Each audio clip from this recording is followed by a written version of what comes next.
Hey guys, it's SD, your host of the Life Picks Relationship podcast, where people with all sorts of backgrounds, challenges, and life experience show us how they make their relationship extraordinary.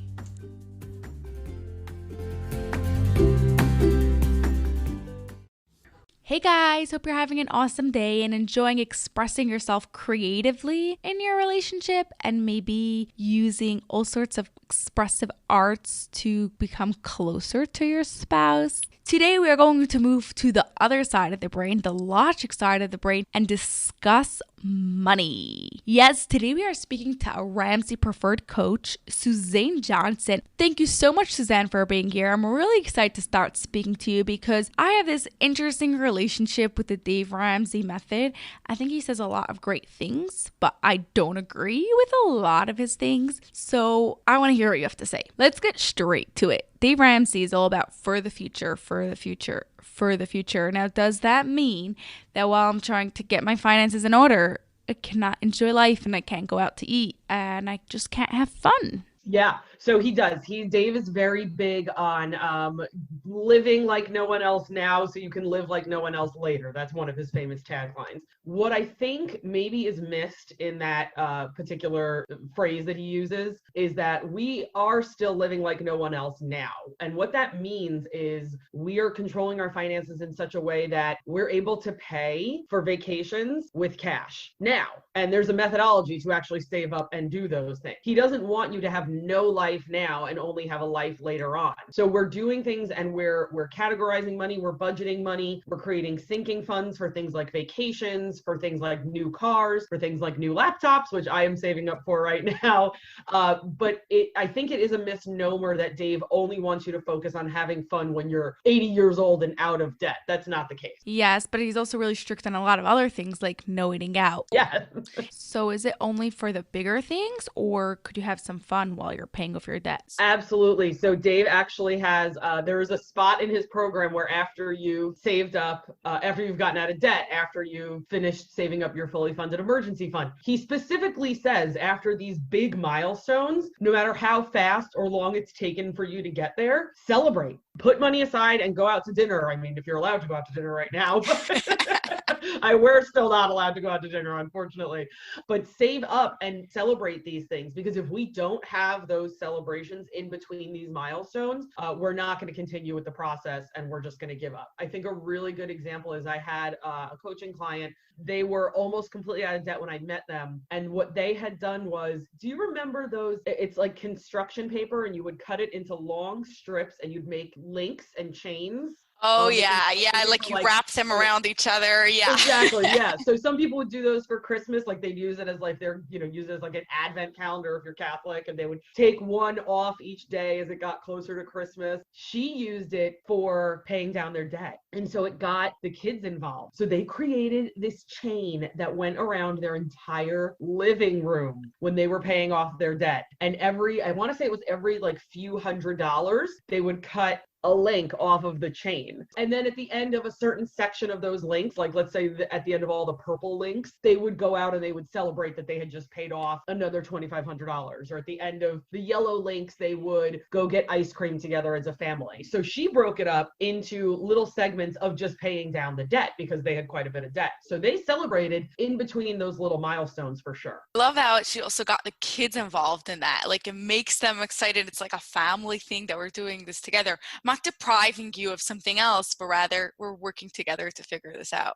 Yes, exactly. And I tell my clients all the time, and I think I am going to actually, after this, I'm going to upload these to my website. I have a files page on my website, but I constantly tell parents, I'm like, this isn't going to be harder when you explain it to your 9-year-old. It's actually going to make it easier. Because like you just said, ST, that's perfect. These kids think that possibly they're getting deprived. I have a couple I'm working with right now, and their kind of thing that they weren't ready to sacrifice quite yet was fast food, because they both work very strenuous jobs during the week, and on Fridays that was like their fast food day. Well, they cut out a couple of those fast food trips because it was costing quite a bit of money for a family of 4, and the kids noticed immediately, hey, why aren't we going to McDonald's anymore? Why aren't we going to Chick-fil-A anymore? And so she didn't have a choice but to explain to the kids, this is why we're not doing this anymore. And once she explained it, yeah, there was like a little bit of whining, but they were like, okay, And that was it. Like, kids are pretty adaptable and flexible. So don't be afraid to explain to your 5-year-old, your 6-year-old, your 9-year-old, your 13-year-old what you're doing and why you're doing it. By telling them this stuff now at an early age, they probably won't get into the same type of debt-laden situation that you might have found yourself in. Yeah, money is something that we do not get taught at all and needs to be. So you can not only let your kid know, but teach them along the way, like, hey, I'm going to be choosing this instead of this, or we're going here instead of this, to help them understand the process of what you're doing and how they could actually gain those money skills. Exactly. We talk about, and I used to say that Americans do this, but I now have clients in the UK, so now I can say that people around the world do this. We talk about sex, religion, and politics more than we talk about money, and it either needs to stop or it needs to start changing, because we can't keep doing this. I mean, you get into political arguments on social media platforms with complete strangers, but you can't talk to your kids about money. That's a problem. Yes, a really big one. Okay, Suzanne, it's your job to teach us those money skills that we hadn't learned in school, so that way our kids could learn them too. At what point do couples come to you and they want to start getting their finances in order? Yeah, so usually, and that's why I always say that I work with motivated individuals. You don't even have to know why you want to get your money in order. You just have to know that you want to get your money in order. So I work with couples who come to me and have a very specific goal, and I work with couples that come to me and say, we have no idea what we're doing. We just know that what we're doing right now is not working. So help us change this. So I really encourage people to make sure they know what their financial whys are. And usually we come to a relationship, I wouldn't say usually, we're very selfish, right? We're human beings. So human beings inherently are selfish. We know kind of deep down, and it might already be like ingrained in us, we already know what our individual desires are. We might not actually be very good at communicating them, but somewhere deep down we know. And if you're asked the correct questions, we can get to it. So if you haven't had a very outward vocal relationship or communication style with your spouse regarding money, one of the first things I would say to do would be to sit down and say, hey, what are some of your goals with our money? And by the way, it is our money. Even if you guys have kept your bank account separate, it's still our money. So what are some of your goals? Like, I know we wanted to go on that vacation, but were we going to put it on the credit card again? Or did we want to save up? I know we wanted to go to Europe with your family in a year or so. You know, what are we doing for that? Or are we starting to save for that now? I know that we're going to need a new car in a couple of years. So like, what were you thinking? How are we going to pay for that? Were we going to lease it? Were we going to buy it? And these are all good financial wise: going on vacation, buying a car, saving for retirement, right? That's usually a generic answer that I get from everybody. But the real question is, why are we saving for retirement? And I can't tell you, ST, people have no idea why they're saving for retirement. It's just this like cultural thing that's been beaten into us. Like, you've got to save for retirement. You got to save for retirement. You got to save. Okay, well, what are you doing in retirement? Retiring? I don't know. What am I doing in retirement? Traveling? We don't know what travel's going to look like once we come out of this pandemic. So you got to get real specific about what you want to do with your money and figure out your financial whys. If you don't have any, I recommend some really good books for either both spouses to read or one spouse to read and then start the conversation. Dare to Lead by Brené Brown is a really good one. Start with Why by Simon Sinek. It's kind of an obvious title. And Thou Shalt Prosper, which was written by Rabbi Daniel Lapin. And it kind of explains money in a familial sense as to why we strive to make money for our families. So if you don't have your financial whys, those are some good places to start. Yeah, they're great books. So once you have your financial why, now what I do, okay, so I know I want to, let's say, save up for retirement, and I know why I want to save it for retirement. Now, how do I go about that? So one of the things I want to stress is when you're starting this process is your spouse, if you are married, is your accountability partner, not your girlfriend from your book club, not the guys you go to the gym with. Your spouse is your dedicated accountability partner. Because once you're married, legally speaking, again, it's our money. It's our debt. Oh, that's kind of hard to hear, right? Especially if one spouse has brought a ton of student loan debt into a situation. So that can be kind of hard to swallow, but if you're already married, congratulations, you've already inherited that debt. So you might as well accept it. So the reason I want to stress that your spouse is your accountability partner, we're going to be getting support during this whole process from outside environmental factors and stuff like that. But your spouse is the one with whom you share this literally a fiscal fiscal relationship with, legally, fiscally, financially. So you can't be making big financial decisions with someone outside of that relationship. So that is why your spouse should be your dedicated accountability partner when you're going through this process. There's a couple other people that I do want a married couple to have while they're going through kind of a financial cleanup or a financial process of getting their budgets in order and things like that. 3 specific kinds of people. The first one is called the encourager or the motivator. The second one is called the comforter or the supporter. And the third person is the outside accountability partner. And I'll explain that in a quick second. The encourager or motivator is a cheerleader. They're saying, go guys, go. I know you can get your finances back on track. You got this. I'm here to cheer you on.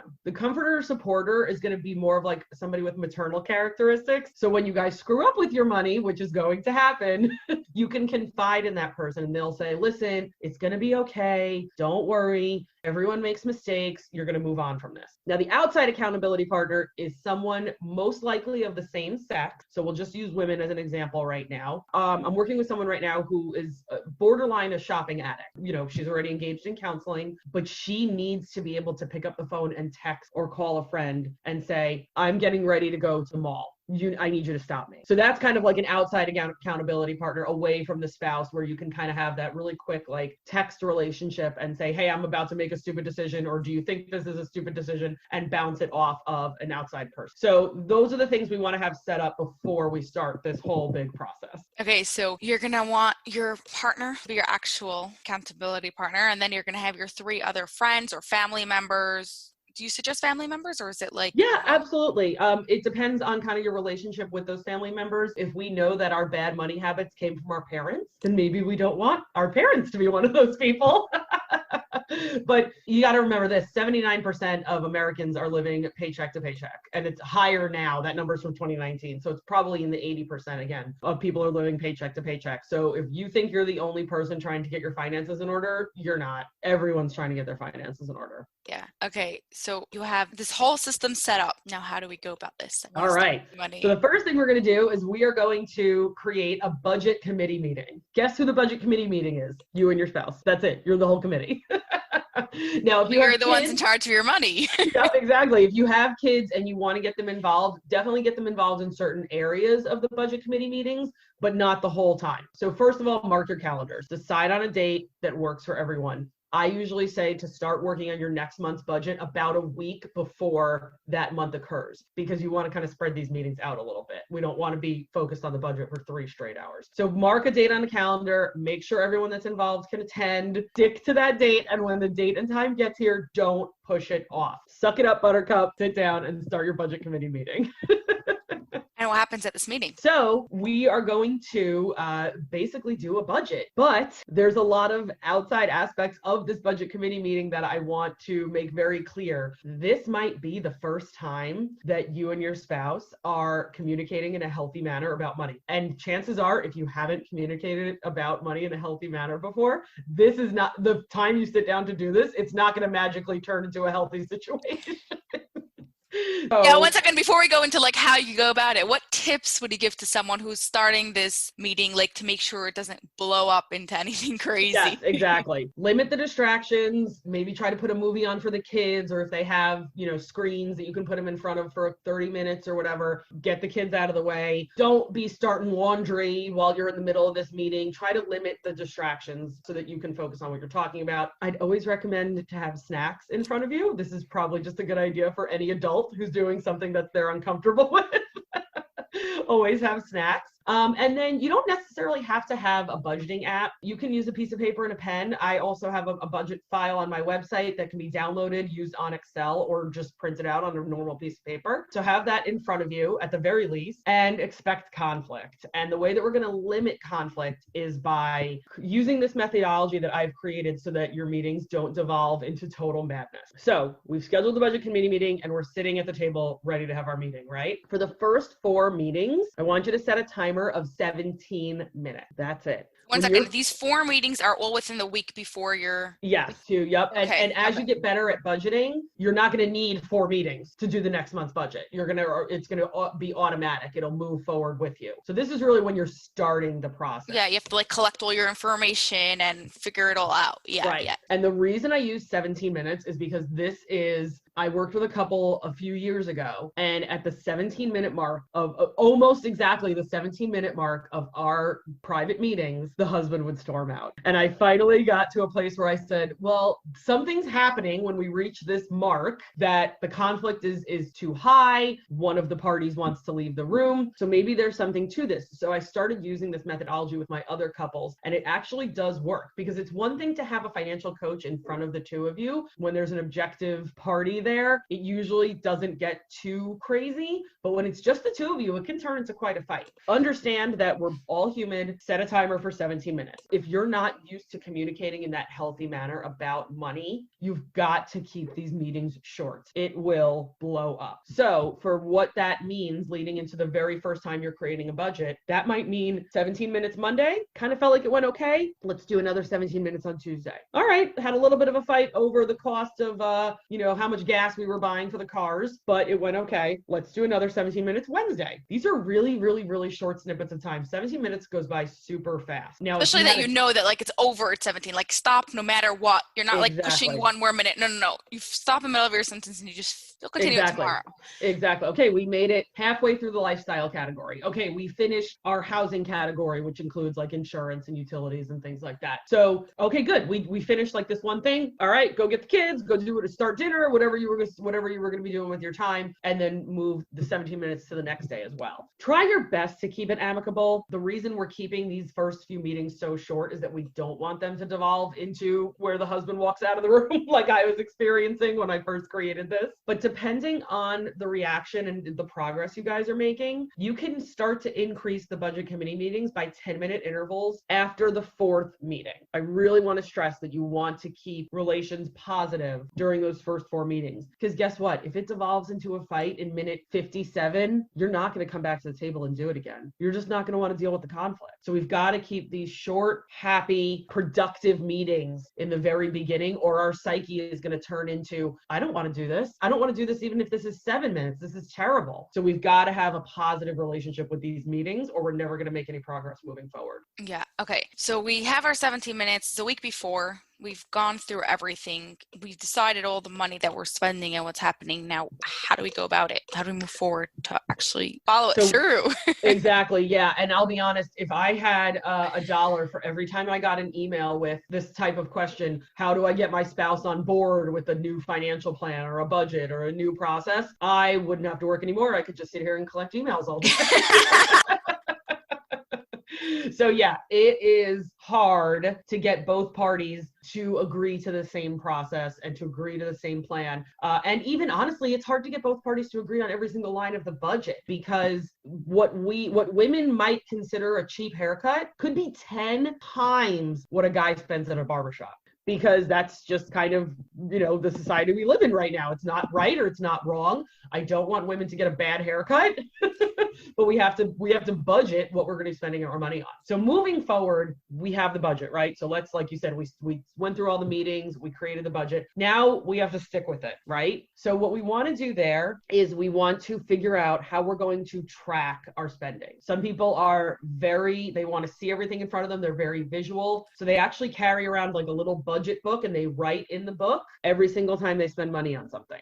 Or they go into their online banking and they say, okay, this is what I spent money on today. Let me add that into the budget and see where I'm at. It's 2020. There's a lot of technology out there that does this for you. The app that I usually have my clients try to use is called Every Dollar. This is created by Ramsey Solutions. I literally started using it years ago before I was doing any coaching at all, even part-time. And it is probably the number one thing responsible, aside from me changing my habits, right? It's probably the number one thing responsible for helping me pay off almost $90,000 in debt over 3.5 years. Wow. Yeah. So using that app, it downloads your bank's transaction. Now it does cost money because the software has to communicate with your bank, but honestly, it's the best $100 and something I spend every single year because it keeps me accountable. The transactions show up. I have to drag and drop the transactions into my budget. And I say, oh, I'm already over in my spending in restaurants for this month. And I still have 10 days left. So now I know I either have to move money from another category somewhere, or I'm not going to see the inside of the restaurant for the next 10 days until the next month resets.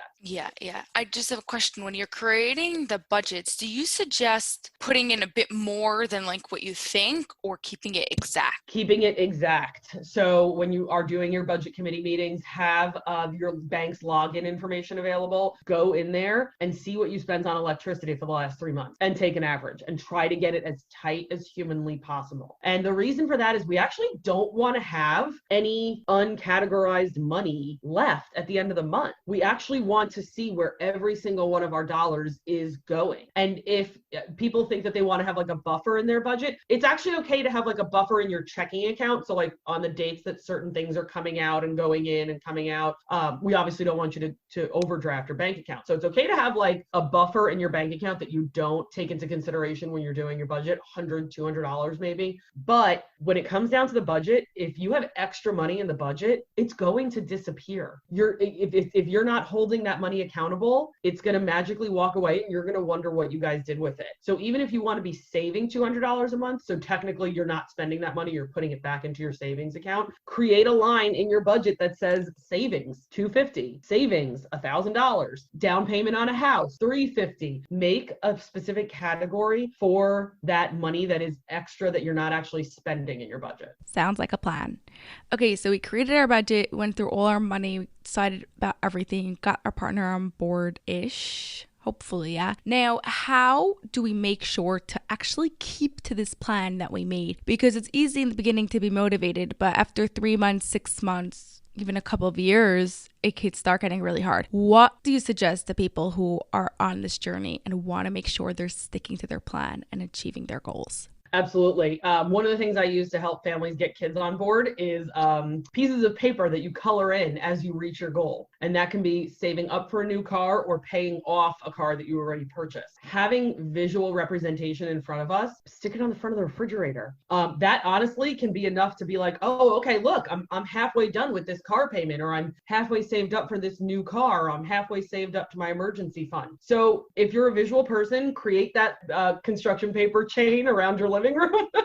I love that. Yep, I know, it's such a good idea. Or have a coloring page in front of you that sits in front of you on the refrigerator. These things do work. I know it sounds weird, but as long as you have a strong financial why, so going back to what we started with, if you have a strong financial why, you should be able to say to yourself, to look at money that maybe you're about to spend on Amazon or at a restaurant, a bar, going to the shopping mall, whatever it is, look at what you're about to do and say to yourself, does this, whatever I'm about to do, does this help me create the type of life I want for myself? Is what I'm doing right now, if this money that I'm about to spend, is this going to help me create the life that I want for myself? And if the answer is no, then don't do it. Another big one is distinguish between wants and needs. It's not really everything hard. is a need. Even though we tell ourselves everything is a need, it's not. Yeah. Okay, one last question. How has Corona affect people who are already in this process? Yes. Or maybe if they want to start it now. There is no bad time to start it. As a matter of fact, my incoming leads for my website has jumped dramatically in the last few months, because I think what coronavirus, COVID, whatever the heck you want to call it. Now, you got to remember something. The pandemic didn't make us bad with money. The shutdowns may have caused some economic collapse, but if we had 80-something% of Americans already living paycheck to paycheck, the pandemic didn't do that to us. We did it to ourselves, right? So let's be honest. Let's be responsible. Let's eliminate the victim mentality and say, okay, I got myself into this situation. I was able to float through life, but when the pandemic came around, I couldn't float it anymore, right? It's kind of almost a grieving process where you kind of have to say like, wow, I screwed screwed up. So let's move through that. And then once you realize, okay, I want to recover from these economic shutdowns with a plan. I don't want to be in this situation again. If this does become a seasonal, like the flu, like a pandemic, like that we get every single year, we need to be in healthier financial situations, right? So some of my clients prior to the pandemic actually found themselves in better situations. They had already started their financial journey. They were already working on paying down debt. And depending on what kind of job they had, that stimulus check they got from the US government, they might not have needed it. I have quite a few clients who took that stimulus check and put it towards debt that they had created on credit card years ago. So they found themselves in kind of a decent position. Now, I also had clients who work in the entertainment industry, who work in the service industry. They lost their jobs. They were not in a good situation, but they were getting that extra, what we're calling like federal unemployment money, basically, on top of state unemployment money, on top of stimulus checks. So most of them were able to get through those really tough months before the reopening started. But I can't express it enough. There is no bad time to start this. I had a client who started a business in the middle of all of this nonsense, and she's quadrupled her income from when she started this business back in March and April. Yes, exactly. It depends how you view it. Are you going to take advantage of this opportunity? Or are you just going to crawl under your covers and stay in bed and just get in even more debt? Exactly. And I think you're 100% right. It is an opportunity because so many creditors are doing things that we've never done, I've never seen before. A really good example for anybody who's listening that is still going through a rough financial time, call your creditors right now while we're still kind of unsure of what life is going to look like and say, hey, I've been affected by this. Can you guys do anything about that really high interest rate? I literally had a client call and just say, I'm having trouble making my payments on this particular debt. The person put her on hold, came back to the phone and said, would it help if I cut your interest rate in half? I've never heard of that happening before. I was shocked. And it was a credit card. It was a credit card that she had put money on 10 years ago that she was still paying off. And it was an airlines card. And I was shocked. So creditors right now, it's worth calling and asking. It's not embarrassing. It is not. I want to really reinforce this. Don't be embarrassed by this stuff. Money is an issue for, like I said, 80-something% of Americans. Call in, talk to these representatives on the phone. The worst thing they can tell you is no. But if you call and ask, and if you say, can I get a 2-month forbearance on this credit card? I'm starting a new job in a couple months, but I don't have the income right now. Or can you cut my interest rate? They're doing crazy stuff right now. So just call and ask. Yeah, that's really good to know. Awesome. Well, thank you so much, Suzanne. It was great speaking with you. And I did want to say for anybody in your audience who is listening, if anybody wants to book a free call with me and they mention your podcast, they can book the call via my website, which is Grace Financial Coaching. But if they mention your podcast, I will send them a free book after our consultation. Awesome. Thank you. I will link that in the show notes. So guys, you could go book your call and get your finances in order and get your free book. Thank you so much. Thanks so much.